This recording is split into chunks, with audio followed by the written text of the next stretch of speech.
Hey kids, Padre's back. I know it's been a long time, probably been, I don't know, he's here, new shop. So I'm going to be covering a whole bunch of things. It's going to be a pretty exciting series coming up. So what I did was I got the monster compressor in the back corner here, the huge blast cabinet, which you can just see over the Impala. So I'm going to be doing some powder coating.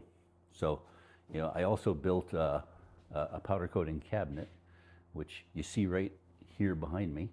And so I'm going to be removing a lot of the parts off the Impala, powder coating them, putting them back together, all kinds of stuff, chassis parts, all sorts of things. So that's going to be pretty cool. But what today's topic is going to be about, and I'm going to start a couple of videos, maybe 2 or 3, but I don't know if you guys have been watching, but the latest thing that's been released this past year to the consumer market, the DIY consumer market, like people like myself and yourself, is the laser welders, the ones that do like cleaning, cutting, welding, but they don't do the dishes. They seem to do a lot of things, but not that. So anyways, what I'm going to do though is I'm going to be covering some things that I haven't really seen directly addressed on any of the reviews that I've watched already.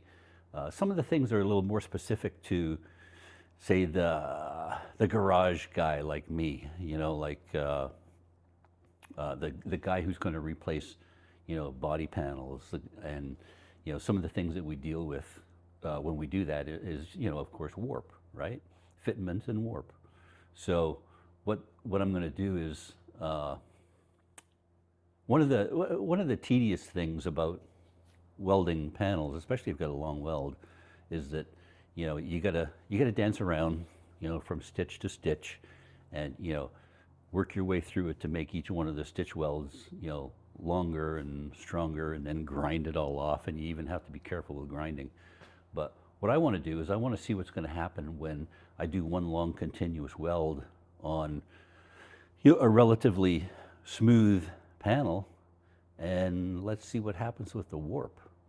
I'm curious to find out, because all the other reviews that we've seen online so far, are guys that are doing practice welds on the little pieces of sheet metal to do T-welds and lap welds and all that sort of thing that we used to do in shops class.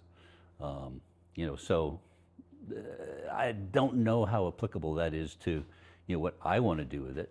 One of the things I'd really like to see happen is that it takes away a lot of the warp risk, whether that's for making a long cut, making a long weld, and how much heat does the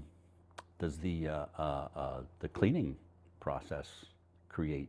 When you're cleaning on an area that you're going to weld.